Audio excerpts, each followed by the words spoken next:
நட்சத்திரத்தை பற்றி நம்ம பார்ப்போம். ஆயில்ய நட்சத்திரம் அப்படிங்கிறது பார்த்தீங்கன்னா நட்சத்திர வரிசையில் 9வது நட்சத்திரம் ஆயில்ய நட்சத்திரம். இந்த ஆயில்ய நட்சத்திரத்தோட அதிபதி யார் அப்படின்னு பார்த்தோன்னா புதன் பகவான் தான் ஆயில்ய நட்சத்திரத்தோட அதிபதியாக இருக்கிறார். ஆயில்ய நட்சத்திரத்தோட மிகப்பெரிய சிறப்பு என்னன்னு கேட்டிங்கன்னா, ராமபிரானோட தம்பி லட்சுமணன் பிறந்த நட்சத்திரம்னா ஆயில்ய நட்சத்திரம். ஞாபகம் வச்சுக்கோங்க, இது உங்களுக்கு ரொம்ப பயனுள்ள வகையில் இருக்கும். ஆமாம், லட்சுமணன் பிறந்த நட்சத்திரம் ஆயில்ய நட்சத்திரம். இந்த ஆயில்ய நட்சத்திரத்தோட சிறப்பு என்ன அப்படின்னு கேட்டோம்னா, இந்த ஆயில்ய நட்சத்திரத்தில் இருக்கிறவங்க பார்த்தீங்கன்னா ரொம்ப புத்திசாலிகள், மென்மையாக பேசக்கூடியவர்கள், அடுத்து கல்வி கற்பதில் ரொம்ப ஆர்வம் உடையவர்களாக இருப்பாங்க, மற்றவர்களுக்கு உதவி செய்வதில் ரொம்ப விருப்பம் இருக்கும், அவங்களுக்கு விருப்பம் இருக்கும். அதே நேரத்தில் பொலிவான தோற்றம், முக அழகு அப்படிங்கிறது உங்களுக்கு இயற்கையாகவே அமைஞ்சிருக்கும். ஆமாம், எடுத்த காரியத்தை சாதிக்கிறதுல ரொம்ப திறமைசாலிகள், பிறர் மனதை புண்படுத்தாமல் பேசக்கூடியதில் ரொம்ப சாதுரியமான பேச்சுக்கு சொந்தக்காரர்கள். இவர்களை சுற்றி ஒரு கூட்டம் இருந்துக்கிட்டே இருக்கும், எப்போதுமே ஒரு கூட்டம் இருந்து கொண்டே இருக்கும். அது மட்டும் இல்லை, முரட்டுத்தனமானவரும் கூட சில நேரங்களில் முரட்டுத்தனமாக இருக்கும். எழுத்துத்திறன் அப்படிங்கிறது இவங்களுக்கு ஸ்பெஷல், பல மொழிகள் தெரியும்.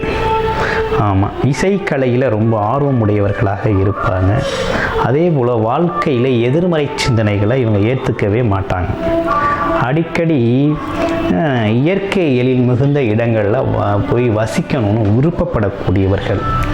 ஆமாம், ஒரு குறிப்பிட்ட காலத்தில், உரிய காலத்தில், சரியான நேரத்தில் இவங்க திருமணம் செஞ்சுருவாங்க.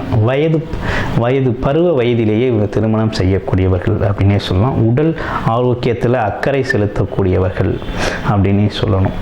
இன்னொன்று, மனைவியை இவர் நல்லா நேசிப்பார். கணவனாக மனைவியை நேசிப்பார், மனைவி என்றால் கணவனை நேசிக்கக்கூடிய அமைப்பு நன்றாகவே இருக்குது. ஆமாம், எதையுமே திட்டமிட்டு செய்யக்கூடியவர், எடுத்தோம் கவுத்தோமும் செய்யாமல் திட்டமிட்டு சாதுரியமாக நேரம் காலம் பார்த்து கணக்கச்சிதமாக செய்யக்கூடியதில் ரொம்ப திறமை வாய்ந்தவர்களாக அந்த ஆயில்ய நட்சத்திரக்காரர்கள் இருக்கிறாங்க. அடுத்து விளையாட்டு போட்டிகளில் ரொம்ப ஜெயிக்கக்கூடியவர்கள். இன்னொரு மெயினான விஷயம் என்னென்னா, மெமிக்ரி பண்ணுறவர்கள் பார்த்தீங்கன்னா நிறைய பேர் ஆயில்ய நட்சத்திரக்காரர்களுக்கு சொந்தக்காரர்களாக இருப்பாங்க. மெமிக்ரி பதவி செய்கிறவங்க இவங்களாம். இன்னொன்று, உயர் பதவிகள் வகிக்கிறதுல ஆயில்ய நட்சத்திரமும் பேங்கிங் செக்டார், மற்றபடி எழுத்துத்துறை, கணிதத்துறையில் இவங்க ரொம்ப உயர் பதவிகளில் இருக்கக்கூடிய வாய்ப்புகள் அதிகமாகவே இருக்குது. இவங்கக்கிட்ட பல மொழிகள் தெரியக்கூடிய விஷயம் இருக்குது. இன்னொன்று, சுபாவ முரண்பாடு, நேரத்திற்கு ஏற்றால் போல் இவங்களோட சுபாவம் மாறும், ஆனால் புத்திசாலியாக இருப்பாங்க. ஆமாம், நல்ல பேச்சுத்திறன் இவங்களுக்கு நல்லா இயல்பாகவே நன்றாக இருக்கும். இப்போ ஒவ்வொரு பாதத்துக்கும் எப்படி இருக்கும் அப்படிங்கிறத பார்ப்போம். ஆயில்யம் 1ஆம் பாதம் அப்படின்னா முதல் பாதத்தில் பிறந்தவர்கள் எப்படி இருப்பாங்க அப்படின்னு பார்த்தீங்கன்னா ரொம்ப திறமைசாலியாக இருப்பார். இன்னொன்று, எதையும் ரொம்ப சாதுரியமாக செயல்படுத்தக்கூடியவராக இருப்பார்.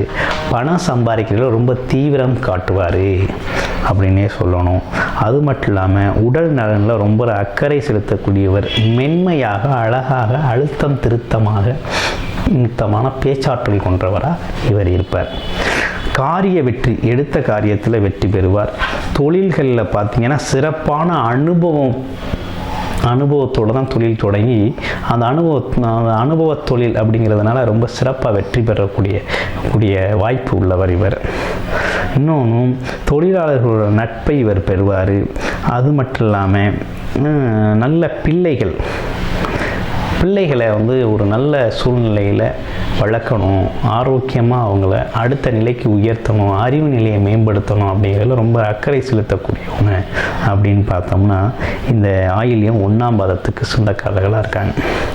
அடுத்து 2ஆம் பாதம் எப்படி இருக்குது அப்படின்னா, உயர்ந்த எண்ணம் கொண்டவர்கள், பூர்வீக சொத்தை பராமரிக்கிறதுல ரொம்ப அக்கறை செலுத்தக்கூடியவர்களாக இவங்க இருக்காங்க.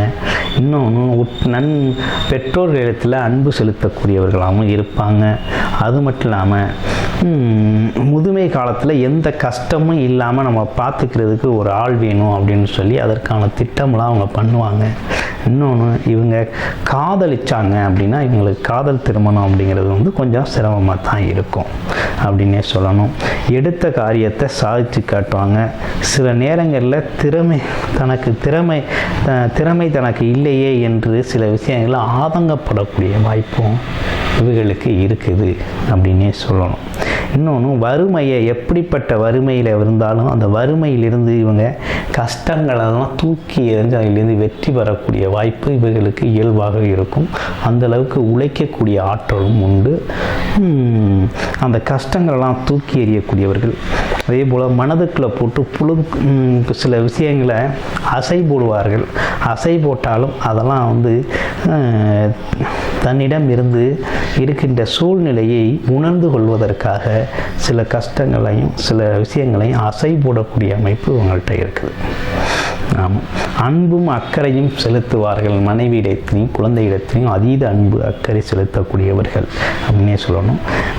அது மட்டும் இல்லாமல் விருப்பம் இல்லாமல் எந்த ஒரு காரியத்தையும் இவங்க செய்ய மாட்டாங்க. அப்படிப்பட்ட விஷயத்துக்கு சொந்தக்காரர்கள் தான் ஆயில்யம் 2ஆம் பாதம். ஆயில்யம் 3ஆம் பாதத்தில் உள்ள ஸ்பெஷாலிட்டி என்னென்னா, மனதைரியம் மிக்கவர்கள், தவறுகளை தட்டி கேட்பவர்கள். சில நேரங்களில் அவசரப்பட்டு எதையாவது செஞ்சுருவாங்க. அது மட்டும் இல்லாமல் பிறர் மனம் வருத்தப்படுற மாதிரி ஏதாவது செஞ்சுட்டு திரும்ப அதை வெளிப்படையாக யதார்த்தமாக மன்னிப்பு கேட்கும் சுபாவமும் இவங்கள்ட்ட உண்டு அப்படின்னே சொல்லணும். ஆனாலும் தனக்குள்ள இருக்க சில விஷயங்களை, அதாவது அறிவு சார்ந்த விஷயங்களை வெளிக்காட்டிக்க மாட்டாங்க. இயல்பாகவே எல்லாரோடும் பழகக்கூடியவர்கள் அப்படின்னே சொல்லணும். மனைவி பிள்ளைகள் அவங்களோடலாம் பட்டும் படாமலும் பேசி கொஞ்சம் குடும்பத்திலேருந்து கொஞ்சம் விலகியே இருக்கக்கூடியவர்கள் அப்படின்னே சொல்லுவோம். பூஜை புனஸ்காரங்களில் பார்த்திங்கன்னா ஈடுபாடு அதிகமாக காட்ட மாட்டாங்க. அதே நேரத்தில் கடவுள் நம்பிக்கை கொண்டிருப்பாங்க. அந்த மாதிரி கடவுள் நம்பிக்கை இருக்கும். ஆமாம், அதாவது இளமையிலே சில ஏமாற்றங்களை சந்தித்து மன கஷ்டத்துக்கு உட்படக்கூடிய இவர்கள் அப்படின்னே சொல்லணும். நல்ல வாய்ப்புகளை தவற விட்டுருவாங்க. ஆயில்யம் 3ஆம் பாதத்துக்காரங்க பார்த்திங்கன்னா அவங்களுக்கான நல்ல வாய்ப்புகளை தவற விட்டுருவாங்க. ஆனாலும் வாழ்க்கையில் பல சாதனைகள் செய்யக்கூடியவர்கள் அப்படின்னே சொல்லணும். ஆமாம், சாதனைகளுக்கு சொந்தக்காரர்கள் ஆயில்யம் 3ஆம் பாதம். அடுத்து ஆயில்யம் 4ஆம் பாதம் எப்படி இருக்குது அப்படின்னா, இவங்க வந்து ஆயில்யம் 4ஆம் பாதத்துக்காரங்க சுத்தமாகவும் சுகாதாரமாகவும் ஆரோக்கியமாக வாழ்கிறதுக்கு அதுக்கான வழிவகையில் ரொம்ப அக்கறை செலுத்துகிறவங்க தான் 4ஆம் பாதத்துக்கு சொந்தக்காரர்கள். எல்லாத்தையும் விட்டு கொடுத்து போவார்கள், புதுமையை ஏற்றுக்கொள்வார்கள், மற்றவர்களை நட்பு பாராட்டி வாழக்கூடியவர்கள் அப்படின்னே சொல்லணும். அது இல்லாமல் பெரியவர்கள்கிட்ட வந்து ஒரு அதிருப்தியின்மையை சம்பாதித்து கொள்வார்கள். அவங்களோட விஷயங்களை ஏற்றுக்காமல் அவங்களோட வாக்குவாதம் சொல்லி அவங்க அதிருப்தி ஏற்படுத்தி கொள்வாங்க. கோபத்தில் என்ன பேசுகிறோம் என்று தெரியாமல் கடகடவுன்னு பேசிடுவாங்க. வெளுத்ததெல்லாம் பால் அப்படின்னு சில நிலைகளில் நம்பி ஏமாந்துருவாங்க. இந்த மாதிரி இவங்களாம் இது செலவுக்கு எப்போதுமே அஞ்ச மாட்டாங்க. சேமிப்பு அப்படிங்கிறதுல ரொம்ப முக்கியத்துவமே கொடுக்க மாட்டார்கள். தெய்வீக பணிகளில் தன்னை அதிகமாக ஈடுபடுத்தி கொள்ளக்கூடியவர்கள். ஆனால் நண்பர்கள் விஷயத்தில் எச்சரிக்கையாக இருப்பீர்கள். தீயவர்கள் சகவாசத்தை தவிர்க்க விரும்புவார். நண்பர்கள்ட்ட எச்சரிக்கையாக, தீயவர்கள்ட்ட சகாசத்தை விரும்புவீர்கள். அதாவது என்னன்னா, தீயவர்கள் சகாசத்தை வந்து விரும்புகிறதும் நண்பர்கள்ட்ட எச்சரிக்கை காமிக்கிறதுமா இவங்களோட சுபாவம் வந்து அப்படி மாறுபட்டு நிற்கும். இப்படிப்பட்ட சுபாவங்கள் உடையவர்கள் தான் பார்த்திங்கன்னா ஆயில்யம் 4ஆம் பாதத்திற்கு சொந்தக்காரர்கள். அது மட்டும் இல்லாமல் இந்த நட்சத்திரத்தில் என்னென்ன மாதிரி உடல் உபாதைகளை சந்திப்பாங்க அப்படின்னு பார்த்தோம் அப்படின்னா, சுவாச நோய்கள், படபடப்பு, நரம்பு பிரச்சனை, செரிமான கோளாறு, மூட்டு வலி, கை கால் வலி, சிறுநீரக நோய்கள் போன்றவைகளை இவங்க வந்து அந்தந்த வயதுக்கேற்றால் போல் இந்த பிரச்சனைகளை சந்திக்க நேரிடும். உணவு பழக்க வழக்கங்களை மாற்றி அமைச்சிக்கிறது மூலமாக இந்த நோய்கள்லேருந்து அவங்க வந்து தன்னை தவிர்க்கக்கூடிய வாய்ப்புகள் இருக்குது. இவங்களுக்கு ட்ரேடிங் அப்படிங்கிறது நல்லா சூப்பராக வரும். தரகர் நல்லாயிருக்கும். கமிஷன் ஏஜெண்டாக செயல்படலாம். இறக்குமதி ஏற்றுமதி துறைகளில் கொடிகட்டி பிறக்க பார்க்கக்கூடிய வாய்ப்புகள் இருக்குது. அடுத்து மை தயாரிக்கும் நிறுவனங்களில் வேலை பார்க்கக்கூடிய வாய்ப்பு இருக்குது. தகவல் தொடர்பு அப்படி இருக்குது. அடுத்து பார்த்திங்கன்னா மொழிபெயர்ப்பாளர்களாக இருப்பாங்க. அடுத்து சுற்றுலா வழிகாட்டி இந்த மாதிரி துறைகளில் வேலை பார்க்கக்கூடிய இருக்குது. பல்வேறு நிறுவனங்களில் உதவியாளர்களாக பணிபுரியக்கூடிய வாய்ப்பு. அடுத்து கணிதவியலாளராக இருப்பாங்க. ஜோதிடராகக்கூடிய வாய்ப்புகள் இருக்குது.